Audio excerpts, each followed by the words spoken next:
Assalamualaikum, halo Madrid. Eh, Kesempatan pagi ini gue pengen review tentang pertandingan yang luar biasa, fantastis, bombastis antara Real Madrid versus Manchester City, di mana leg pertama eh, Real Madrid kalah 4-3. So di leg kedua ini eh, situasinya tidak akan jauh berbeda. Yang berbeda adalah supporter dari Real Madrid yang akan terus mendukung secara konsisten, bahkan menyiapkan banner besar eh, dengan tulisan malam ajaib lainnya. Luar biasa, dengan ada poster foto Benzema di situ dengan jenggot tipisnya. Nah, ini pertandingan yang menurut gua apa ya namanya, bikin deg-deg. Pertama berhasil menahan 0-0, kebobolan duluan oleh Riyad Mahrez, dan itu cukup lama waktunya baru kemudian ada gol Rodrigo.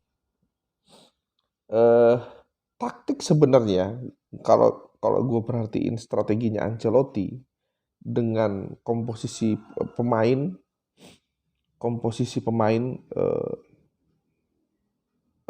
seperti melawan Chelsea di leg pertama, yaitu Valverde di kanan. Gue pikir Don Carlo ingin melihat situasi terlebih dahulu, apa namanya, situasi lawan begitu. Jadi dia melihat si Pep ini menerapkan pola dan strategi seperti apa. Karena Don Carlo paham Real Madrid ini kedalaman skuadnya tidak sedalam Manchester City. Secara permainan tidak seatraktif Manchester City. Eh, tapi Don Carlo sepertinya mengetahui kunci permainan dari Manchester City adalah Kevin De Bruyne. Itu kuncinya di situ. Dan kalau kita lihat di leg pertama, kuncinya di KDB. Kunci utamanya ada di KDB. Sisanya itu sebenarnya dia ngegendong. Begitu. Jadi kalau Coach Justin bilang eh, Modric sama Benzema ngegendong Madrid, sebenarnya Manchester City juga sama. Tanpa KDB, dia nggak main juga sebenarnya. Dia tidak berada dalam komposisi yang merata. Dan gue yakin setiap tim sebenarnya memiliki pemain-pemain kuncinya sendiri. Di mana pemain kunci itu tidak ada, maka sistem permainannya akan berubah, akan disesuaikan kembali, atau mengurangi kualitas sebenarnya. Atau bahkan sama begitu ya. Barcelona yang sempat six Depol ketika diasuh oleh Pep Guardiola, itu pun pemain kuncinya ada, Iniesta dan Xavi. Tanpa mereka berdua, Barca tidak ada apa-apanya, permainannya akan mati. Dan itu wajar. Jadi kalau kita bilang Modric sama Benzema gendong, ya sebenarnya nggak ada masalah juga gitu loh. Setiap tim punya pemain-pemain kuncinya. Nah, pemahaman Don Carlo tentang kedalaman skuad Real Madrid yang kualitasnya jauh dibanding Manchester City, ini membuat Don Carlo melihat-lihat terlebih dahulu. Formasi yang dipakai ini formasi yang ngelihat-lihat dulu gitu loh. Mencuri-curi peluang, melihat celah, kemudian eh, berharap Pep melakukan kesalahan fatal. Dan itu terjadi ketika perganti Kevin De Bruyne. KDB diganti oleh Gundogan kalau tidak salah. Kemudian Riyad Mahrez pun diganti. Nah, di sini sebenarnya Don Carlos makin pede bahwa mereka bisa menang begitu loh. Nah, kesalahan Pep adalah mengira permainan akan usai. Gue setuju sama Coach Justin di sini. Padahal eh, waktu masih berjalan begitu ya. Waktu masih berjalan. Nah, disinilah kemudian Manchester City berubah permainannya. Di leg pertama pun kalau gue lihat, ketika KDB keluar, permainan Manchester City berubah. Begitu. Permainan Manchester City sangat sangat berubah. Ini yang menurut gue eh, mentality yang tidak dimiliki Manchester City, ataupun kesalahan fatal yang sebenarnya Pep Guardiola lakukan berkali-kali ya. Dan kedalaman skuad itu ternyata tidak membuktikan bahwa permainan Manchester City akan sama rata, begitu. Agak berbeda memang dengan Liverpool yang kedalaman skuadnya hampir merata. Nah, kemudian dikeluarkannya Gabriel Jesus. Nah, ini satu-satunya striker yang dimiliki Manchester City. Dikeluarinlah dia. Dan menurut gua beberapa pertemuan terakhir Gabriel Jesus ini sebenarnya momok buat Real Madrid. Dia menciptakan beberapa gol kalau nggak salah. Jadi momok bagi Real Madrid itu ada dua. Kevin De Bruyne dan juga Gabriel Jesus. Dua-duanya dikeluarin. Dan Pep nggak punya opsi lain selain masukin Sterling yang sebenarnya bapuk, sebenarnya nggak bagus-bagus amat juga dan masih bisa dihandle.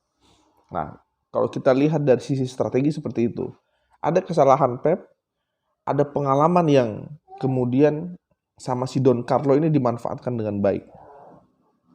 Nah, kemudian dari sisi mentality, dukungan dari supporter yang begitu besar dengan banner yang begitu besar ternyata memberikan dampak yang luar biasa bagi Real Madrid, dan itu kelihatan banget lah semangatnya. Bahkan bagi pemain-pemain muda yang baru masuk seperti Vinicius, Rodrigo, mereka seperti terasuki oleh roh-roh UCL gitu ya. Nah, kemudian gue sih berpikir ya untuk musim depan dari sisi pelatih di masa-masa transisi ini sambil mencari pelatih-pelatih yang yang bisa melatih Madrid misalnya, Don Carlo ini pelatih ideal yang tahun depan harus bisa dipertahankan oleh Florentino Perez. Kenapa? Don Carlo ini duet sama anaknya, gitu. Jadi kalau kita bilang otaknya otak jadul misalnya, strategi jadul, sebenarnya Don Carlo ini nggak juga, karena dia itu selalu minta pendapat para pemain, minta pendapat asistennya, termasuk anaknya yang menjadi asistennya. Dan di masa depan bisa jadi anaknya ini jadi pelatih dari Real Madrid. Beberapa kali gue lihat ekspresi dia pelukan sama anaknya ini menunjukkan kerjasama yang epik antara bapak sama anak dalam sistem kepelatihan di Real Madrid ya. Nah, kita akan bahas jalannya pertandingan. Kita tahu di menit 72-73 itu Manchester City menciptakan terlebih dahulu gol. Riyad Mahrez. Ketika terciptanya gol ini sebenarnya kalau Manchester City punya mental pemenang, atau mungkin efek dari Santiago Bernabeu, karena pendukung Manchester City itu cuma di ufuk sedikit itu, sisanya Real Madrid semuanya. Harusnya mereka bisa mempertahankan bahkan hingga menit akhir, menit-menit injury time itu harusnya selesai semuanya, karena mereka punya pertahanan yang luar biasa, gitu ya. Kemudian ketika tercipta gol Rodrigo, kita kalau lihat di sini ada peran Camavinga. Camavinga yang dimasukkan. Bayangkan 3 gelandang utama Real Madrid dikeluarkan sama Ancelotti. Kroos, Modric, Casemiro dikeluarkan. Sisanya 3 gelandang muda baru milik Real Madrid. Camavinga, Valverde sama satu lagi. Oh iya, Camavinga sama Valverde aja. Ini peran cukup berubah. Valverde di tengah, Camavinga di tengah. Gol pertama Rodrigo itu hasil dari visi seorang Eduardo Camavinga. Dia ngelihat situasi, dia dapat bola tenang, satu sentuhan saja langsung kasih umpan L1 segitiga istilahnya kalau di PS. Luar biasa, L1 segitiga ke Benzema yang punya visi luar biasa. nggak buru-buru kontrol atau cukup satu sentuhan dikembalikan ke Rodrigo yang ada di tengah, dan itu luar biasa. Kombinasi ini jadi kalau kita bilang Vinicius sama Benzema, enggak juga. Rodrigo itu merebut bola di antara back dan juga kiper yang sudah posisi ngambil bola sebenarnya. Tapi Rodrigo curi di situ. Ini kalau nggak ada kombinasi yang luar biasa antara pemain depan, sulit. So di sini kata kuncinya visi Camavinga, ya nggak? Visi Benzema dan visi Camavinga, kombinasi Benzema dan Rodrigo luar biasa. Gol yang menurut gua epic ya, secara skema itu luar biasa, skematis banget lah. Gol yang diciptakan sama Rodrigo. Skor 1-1 harusnya ini harusnya Manchester City tetap tenang. Tapi ternyata dia down gitu. Euforia dari Santiago Bernabeu, kemudian semangat yang ditunjukkan, nggak ada rasa bahagia dari Rodrigo karena dia langsung ayo balik lagi, kita balik ke tengah, kita mulai lagi. Mereka nggak lihat menit sama sekali. Mereka hanya melihat kita berjuang sampai akhir, hasta el finale. Nah di sini situasi yang situasi yang sebenarnya keduanya berimbang. City bisa merebut peluang itu, bisa mempertahankan peluang itu, dan Madrid fight terus. Nah, kemudian tidak selang 2 atau 3 menitan tercipta gol kedua. Lagi-lagi Rodrigo, si bocah India nih kalau kata Madridista. Skema gol kedua, kalau kita perhatikan, ini lagi-lagi gol kedua Rodrigo ini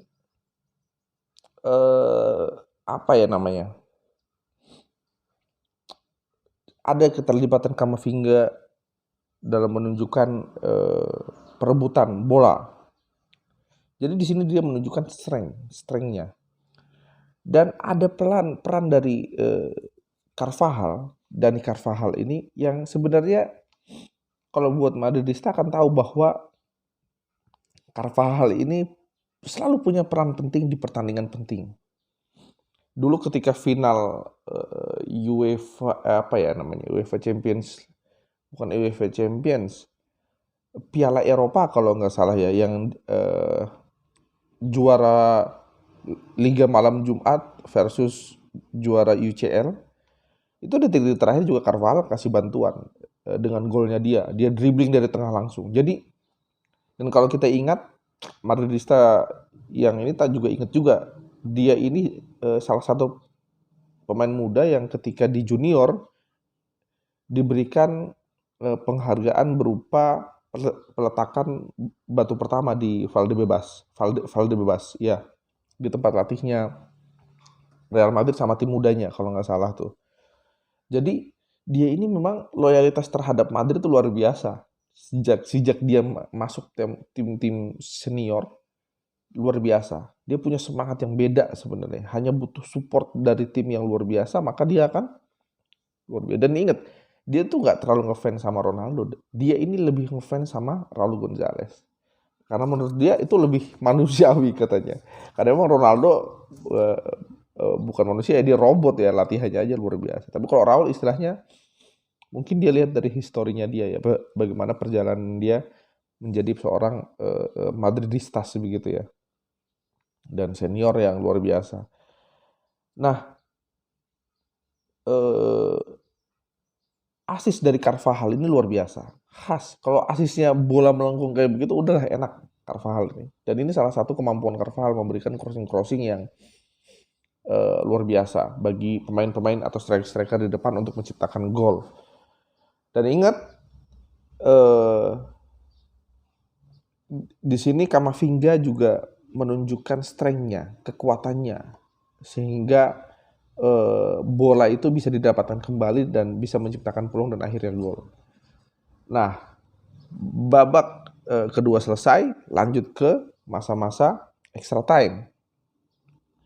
Sebenarnya sebelum babak kedua itu selesai, Madrid punya peluang untuk menambah, yaitu peluang dari Rodrigo kalau nggak salah. Dia punya peluang untuk hat-trick saat itu. Gue pribadi berharap sebenarnya nggak perlu sampai ke extra time gitu, karena momentum itu khawatirnya hilang gitu loh. Momentum itu jadi ini teman-teman perlu diperhatikan bahwa dalam satu pertandingan sepak bola seperti itu ada momentum-momentum ketika kita menyerang tuh enjoy. Tapi ketika lawan feedback begitu, biasanya kita akan hilang gitu kondisinya. Nah, di sini sebenarnya peran supporter itu penting. Jadi Madrid itu ingin mundur, ingin slow, udahlah penalti aja. Mungkin ada beberapa pemain yang berpikiran seperti itu, tapi sorakan dari penonton membuat pemain itu semangat lagi gitu loh. Dan ini yang sebenarnya gue khawatirin di masa extra time. Makanya berharap banget di babak kedua itu bisa menciptakan gol sebenarnya. Karena ada beberapa peluang, penguasaan bola, momentum pun ada. Tapi ya sudahlah. Babak kedua selesai, menuju extra time. Nah, di sini sebenarnya Madrid agak kendor. Dia agak memberikan ruang bagi Manchester City untuk membangun serangan. Nah, di sini sebenarnya gue pribadi berharap banget agar segera tercipta gol, agar mentalitas Madrid itu lebih santai begitu, lebih nggak terlalu capek begitu ya. Nah, di sini ada peran Camavinga yang luar biasa. Di saat nggak ada yang berani dribbling seperti Modric dari tengah untuk menuju ke depan, ayo kita bangun serangan lagi gitu. Kalau Madrid kan tipikalnya kalau nyerang selalu dari belakang, kasih ke tengah, baru ngalir pelan-pelan. Tapi saat itu Camavinga kayak ngelihat bahwa ini momentum, jangan kehilangan momentum gitu. Ini luar biasa banget. Akhirnya apa? Dia dribbling kan dari tengah itu. Dribbling dari tengah, passing ke Rodrigo. Rodrigo asis ke tengah. Di sini kecerdikan. Jadi dan Camavinga ingat ketika dia dribbling itu bukan nggak diganggu, dia diganggu, tapi dia dribblingnya kenceng. Di gol ketiga ini, Eduardo Camavinga menunjukkan speednya, sesuatu yang tidak dimiliki oleh seniornya, siapa namanya, Casemiro maupun Kroos, begitu. Nah, ketika dia dribbling, kasih ke Rodrigo, Rodrigo asis ke tengah dengan umpan tarik ya. Kalau gua perhatiin itu umpan tarik, bukan umpan yang jauh ya. Dan Benzema sekali ini kombinasi yang luar biasa. Sebenarnya umpan itu nggak nyaman-nyaman banget, nggak bisa satu sentuhan langsung gol juga. Tapi Diaz, back yang digadang-gadang back terbaik di Inggris, mengambil keputusan yang terburu-buru. Benzema sentuhan pertama dia dapat, bola tersingkir, dihajar sama Diaz. Nah, di situ sebenarnya itu pelanggaran yang sebenarnya bisa juga dihindari sama Benzema. Tapi disinilah kecerdikan Benzema, kecerdikan seorang striker tajam yang yang satu-satunya yang dimiliki oleh Real Madrid saat ini sebenarnya. Ujung tombak yang dimiliki oleh Real Madrid saat ini. Penalti. Penalti ini kita nggak usah terlalu mikirin karena akan gol-gol juga gitu ya. Tapi maksudnya proses skema 3 gol itu tercipta semua skematis. Hasil dari skema yang luar biasa dari Madrid. Dan sebenarnya hasil dari kepanikan dari Manchester City juga begitu. Terutama gol ketiga ini. Penalti ini gue pribadi deg-degan karena Benzema beberapa pekan sebelumnya itu 2 kali gagal. 2 kali gagal dan Ederson ini tentu belajar dari kesalahan. Tapi ternyata Benzema mengarahkan ke sisi itu bola flashing, itu bukan bola kencang dan ngeri banget kalau ketebak habis. Tapi memang Benzema ini tampang kalem tapi mentalitasnya luar biasa memang. Mentalitasnya luar biasa. Salut. Gol 3-1. Itu di babak pertama extra time dan sebenarnya masih banyak waktu. Tapi ya itulah, Santiago Bernabeu mendukung terus. ada beberapa dan Manchester City kelihatan mentalitas tempe dan nggak layak menang memang kalau menurut gua. Kalau mereka berani nyerang nggak cari-cari pelanggaran di kotak penalti, gue bilang mentalitas mereka oke, aman lah. Tapi ini ternyata downgrade banget lah, di bawah standar mentalitas mereka.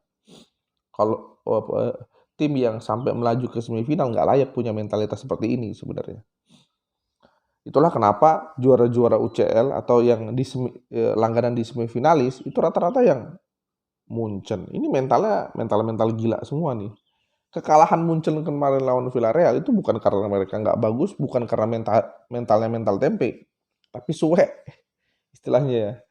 Villarreal di sini gue setuju juga ada unsur keberuntungan. 3-1 dan akhirnya Real Madrid lolos ke final. Nanti ke depan akan tanggal 28-29 Mei kalau nggak salah finalnya di Paris. Dan ini ngeri-ngeri sedap lawan Liverpool karena Muhammad Salah sendiri menanti-nanti Real Madrid di final, dia ingin dendam. Tapi ingat, Salah di sini udah nggak ada Ramos. Gue pribadi Liverpool ini luar biasa. Preview singkat lah buat final. Liverpool ini gue bilang lebih hebat daripada City. Dari kedalaman skuadnya, dari strategi permainannya, apalagi pelatihnya Klopp. Tapi gue masih pede. Tentu harus percaya dengan Real Madrid dengan komposisi yang sekarang. Gue hanya berharap full tim dari Real Madrid sehingga Don Carlo ada beberapa opsi untuk memainkan gitu loh. Karena kita nggak bisa hanya mengandalkan mental di sini. Harus juga dengan strategi dan komposisi pemain yang matang gitu, yang maksimal. Gue berharap semuanya sembuh ya. Ada Alaba yang sembuh, ada Militao, semuanya fit. Militao tadi agak kelihatan cedera tapi moga aja fit. Kemudian gue berharap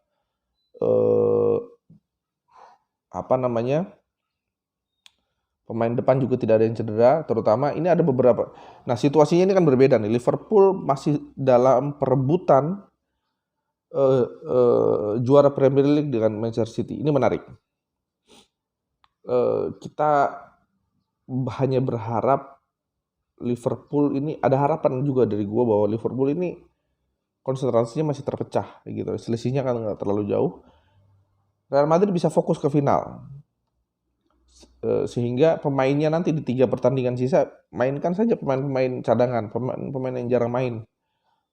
Di situ ada Ceballos, di situ ada Vallejo, ada Gila ataupun Rafa Marin, mainin aja mereka. Gue harap Ancelotti di sini berbesar hati lah. Kemudian bek kanan kiri juga ambil aja dari pemain-pemain muda. Kemudian strikernya juga Mariano, Jovic, Bell, kemudian siapa lagi ya, sayap kanan kiri, tengahnya Isco dimainkan saja, kiper juga Lunin dimainkan, semua dimainkan yang ini sehingga tim bisa berlatih dengan baik mempersiapkan final di Paris nanti. Karena sekali lagi kita kalah kedalaman skuad dengan Liverpool. Ini kekurangan Madrid. Dan semifinal malam kemarin itu jujur paling seru. Kenapa paling seru? Madrid itu dalam kondisi yang timnya nggak bagus-bagus amat dibanding City. City di sisi lain itu sangat diunggulkan. Masalah mereka cuma punya satu striker utama. Udah, tapi itu kan pilihannya Guardiola. Sedangkan Madrid itu udah tim intinya itu udah nggak punya banyak pilihan, secara kedalaman skuad kurang. Kemudian Alaba juga nggak main, bayangin. Back tengah satu-satunya yang bisa diandalkan lah saat ini. Dan dunia itu kiblatnya sekarang ke Liga Inggris, mendukung tim Inggris semuanya. All England final itu sangat diidolakan semua. Tapi Ya itulah yang bikin bikin bikin makin seru di situ. Gue pribadi punya pendapat bahwa Liga Inggris meskipun lebih seru, tapi itu secara kapital gitu, untuk keuntungan beberapa pihak, ya itu seru, diseru-serukan, bahkan apa ya namanya ya, secara kompetisi lebih seru lah. Tapi kalau secara permainan, gue pribadi masih yakin Liga Spanyol masih yang terbaik. Dari secara strategi, visi bermain, itu Liga Spanyol, bahkan pemain-pemainnya. Makanya Reece James isu ke Madrid pun gue nggak setuju banget juga gitu loh. Pemain Inggris kalau ke Madrid itu jarang yang bagus, kecuali Steve McManaman, siapa lagi ya, Thomas Gravesen itu pun sebentar gitu kan. Eh, nggak terlalu inilah. Kalau pemain Inggris ke Spanyol itu gue nggak yakin keren lah, gue nggak yakin bagus. Tapi kalau main Spanyol ke liga manapun dijamin yakin. Ini karena visi bermain, visi bermain. Dan gue percaya itu sampai sekarang. Meskipun orang mengidolakan Liga Inggris dan lain sebagainya, gue tahu itu hanya masalah di YouTube banyak pundit-pundit yang membahas Liga Inggris. Itu hanya masalah apa namanya, pundi-pundi keuangan aja. Kalau mereka bahas Liga Inggris secara kompetisi seru, ya banyak yang nonton gitu. Tapi kalau secara permainan, secara visi bermain, strategi, intinya urusan otak itu Liga Spanyol gitu. Liga Jerman pun mereka punya sistem yang nggak berubah dari dulu sampai sekarang menurut gua ya. Tapi Liga Spanyol itu berkembang terus. Dia menyesuaikan apa namanya, gaya bermain futsal mulai terserap di sana begitu. Liga Inggris begitu, tapi visi bermain nggak ada. Visi bermain nggak sebaik liga di di Liga Spanyol gitu ya. Nah, mungkin itu aja ya, apa namanya, pembahasan kali ini. Semoga apa namanya, final Liverpool lawan Real Madrid nanti memuaskan kita juga Madridista semuanya. Bye, assalamualaikum.